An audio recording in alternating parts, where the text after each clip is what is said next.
कहीं से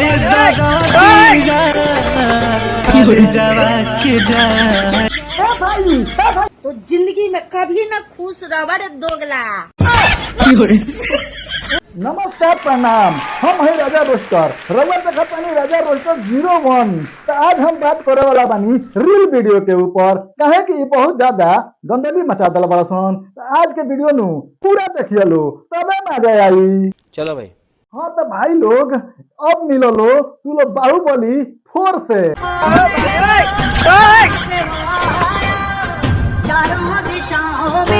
तो भाई लोग देखला हलो नु तू लोग अमेजिंग करलो। अगर ये भौजी पाप देलस तो इस सारे के क्या हाल होई। इस सारे तो वही जा कर के मर जाई।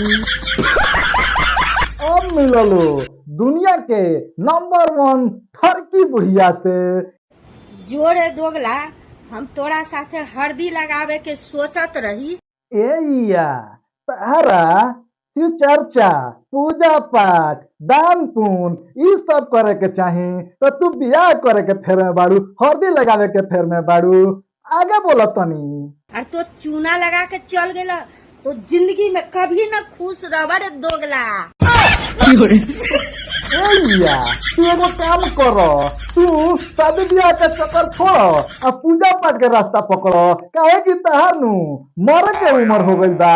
ये उम्र में नु सब लोग पूजा पाठ करेला स्वर्ग पावे खातिर, आ तू भतार पावे खातिर नु इंस्टाग्राम पर रील बनावत तारू। ई ठीक बात नहीं है।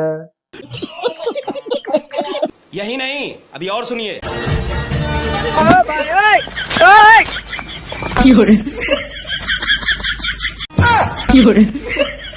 कौन प्यार हो रे? ई तो बुझाता नु आगे सरवा माटी में लोटा लोटा के प्यार करता रसन। हमरा बुझाता नु कि यही के मटी लागा ना प्यार कहल जाला।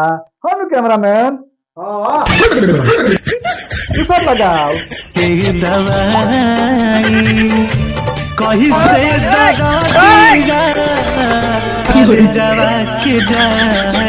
भाई ई का हो कर पहुंच तो एक तो रोकाबे नहीं थे। ई साला पेन खुद में कहीं रगड़ देतिया, देवलिया टूटी नु तो तामार के गोइया तुर दे, तार सब बलिया नु निकाल दे, तार पहुंचो दो। हट तो रुको जरा सबर करो। दवाई कहीं से ये लेखा तहार दर्द ना जाई, तहार दर्द नु तब जाई नु आकि तब तू घोड़ा से मरवा लेबू चाहे गधा से मरवा लेबू तब तहार दर्द जाई। ए तहार पहुंचो दो, तू ना सुधरबू का हो। यदि विवाह की अभिलाषा हो और यदि कन्या भी वही चाहती हो, परंतु विवाह के रास्ते में कोई ऐसी अड़चन हो। जी प्रभु आगे बोली। तो क्षत्रिय धर्म ये कहता है कि कन्या का हरण करना। हे प्रभु राउरो कहल ठीक बा, अपहरण हमें खाली कोयले रहने, लेकिन उ लड़किया नु जाके कोर्ट में बदल गई और पुलिस वाला नु मार मार के गोरिया लाल हमार क देला रहलन।